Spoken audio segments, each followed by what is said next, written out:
Hello friends, இந்த வீடியோவில் என்ன பார்க்க போகிறோம் அப்படின்னா, சிறகடிக்க ஆசை சீரியலில் என்ன போட போகிறாங்க அப்படின்னு நம்ம பார்க்க போகிறோம். சிறகடிக்க ஆசை சீரியலில் என்ன போடுறாங்க அப்படின்னா, முத்து மீனா பார்த்திங்கன்னா இப்போ அங்கே இருக்காங்க. ரெண்டு பேரும் எப்படியாவது அண்ணாமலையும் விஜயாவையும் சேர்த்து வைக்கணும் அப்படின்னு சொல்லிகிட்டு இருக்காங்க. கண்டிப்பாக சேர்த்து வச்சிரும், அதை பற்றி நீ கவலையே படாது அப்படின்னு சொல்லிகிட்டு இருக்காரு. இப்போ நம்ம ரெண்டு பேரும் சண்டை போட்டால் என்ன பண்ணுவேன் அப்படிங்க, நான் கொஞ்ச நாள் பேசாமல் வெயிட் பண்ணியிருப்பேன், அதுக்கப்புறம் நீங்கள் பேசுவீங்களான்னு நான் காத்துக்கிட்டு இருப்பேன். ஓஹோ அப்படியா அப்படிங்கிறாங்க. அப்படி ரெண்டு பேரும் ஒருத்தருக்கு பேசிகிட்டு இருக்காங்க. இப்போ அண்ணாமலை விஜயா இப்போ பேசலையே, அங்கே எப்படி இருக்காங்க என்ன தெரியலையே அப்படிங்கிறாங்க. உடனே சரி சொல்லி அண்ணாமலை ஃபோன்லேருந்து டக்குன்னு ஒரு மிஸ்டு கால் கொடுத்து கீழே வச்சிடறாங்க. இதை பார்த்துட்டு அப்பா இவருக்கு மிஸ்டு கால் கொடுக்குறாரு அப்படின்னு சொல்லி விஜயா உடனே பேசுகிறாங்க. எப்படி இருக்க என்ன அப்படின்னு பேசுகிறாங்க. நல்லா இருக்கேன் அப்படிங்கிறாங்க. ஒருத்தருக்கு பேசிக்கிறாங்க. இதை பார்த்துட்டு முத்து மீனா சந்தோஷப்படுறாங்க. சரி எதுக்கு மிஸ்டு கால் கொடுத்தீங்க, நான் எப்போ மிஸ்டு கால் கொடுத்தேன் அப்படிங்கிறாரு. அப்புறம் அவருக்கு தெரிஞ்சு போச்சு, கண்டிப்பாக அது முத்து மீனா வேலையாக தான் இருக்கும் அப்படின்னு அவர் புரிஞ்சுக்கிட்டாரு.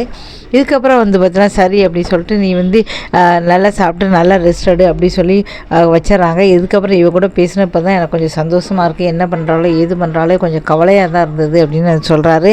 உங்கள் வேலை தானே இதெல்லாம் அப்படிங்கிறாரு. முத்து மீனா சிரிக்கிறாங்க.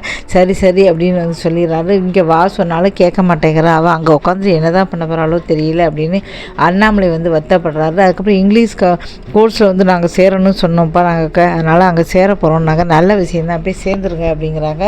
சரி சொல்லிட்டு அவங்க போகிறாங்க. அங்கே போய் சேரணும்னு அங்கே யார் டீச்சர் தெரியலையே சொன்னாங்க. அப்போ தான் அவங்க தங்கச்சி வராங்க. டீச்சர் யார் சஸ்பென்ஸ் சொன்னேன்ல, அந்த டீச்சரே நான் தான் அப்படிங்கிறாங்க. உடனே சூப்பர் அப்படிங்கிறாங்க. அதுக்கப்புறம் வர்றாங்க.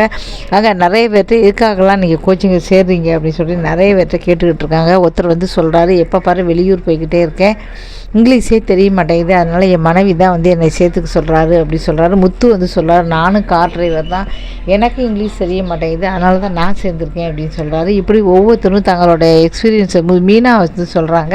நானும் பிஸ்னஸை பெருசாக ஆக்கணும்னு நினச்சேன், அதனால தான் நானும் சேர்ந்துருக்கேன்னு சொல்கிறாங்க. இப்படி ஆளுக்கு ஒவ்வொருத்தர் சொல்கிறாங்க. இன்றைக்கி இதைத்தான் காட்டுறாங்க. எப்படியும் நம்ம எல்லாருமே இங்கிலீஷ் தெரிஞ்சு குடித்தா நம்ம எங்கே வேணாலும் போகலாம், எல்லார்ட்டையும் பேசிக்கலாம், அதுக்கு தான் பண்ணியிருக்கோம். ஆக மொத்தம் நம்ம எல்லாருமே அதுக்கு தான் பண்ணியிருக்கோம் சொல்லி எல்லாருமே சந்தோஷப்படுறாங்க. இதுக்கப்புறம் இங்கிலீஷ் முத்து கற்றுக்க போகிறா. மீனா ரெண்டு பேருமே கற்றுக்கிட்டு ஒரு பெரிய பிஸ்னஸ் மேனாக தான் ஆக போகிறாங்களா அப்படின்னு கேட்டால் கண்டிப்பாக ஆயிடுவாங்க. ஏன்னா ரெண்டு பேருக்குமே உழைப்பு இருக்குது, உண்மை இருக்குது. உழைப்பு உண்மை இருந்தால் கண்டிப்பாக முன்னேறுவாங்கன்னு சொல்லுவாங்க. அதே மாதிரி ரெண்டு பேரும் முன்னேறுவாங்க. இப்போ பார்த்தீங்கன்னா 38 லட்சம் எப்படி சேர்க்க போகிறாங்க அப்படின்னா தெரியல. ஏன்னா 38 லட்சம் அப்படிங்கிறது ஒரு மிகப்பெரிய தொகை. எப்படி அதை சேர்க்க போகிறாங்க, எப்படி வீட்டை மீட்க போகிறாங்க அப்படின்னு தெரியல. கையில் 5 பைசா கிடையாது, ஆனால் நாங்கள் கண்டிப்பாக மீட்போம் அப்படின்னு சொல்லியிருக்காங்க. அதை பற்றி பார்க்கலாம். தொடர்ந்து இந்த மாதிரி சீரியல் ரிவ்யூ எல்லாமே பார்க்கணும் அப்படின்னா மறக்காமல் சேனலை சப்ஸ்கிரைப் பண்ணுங்கள். இப்போ நிறைய மோட்டிவேஷன் வீடியோலாம் போட்டேன், சரியாக நீங்கள் பார்க்கல அப்படின்னால தான் சீரியல் ரிவ்யூ போடுறேன். எல்லாவையும் பாருங்கள். நன்றி, வணக்கம்.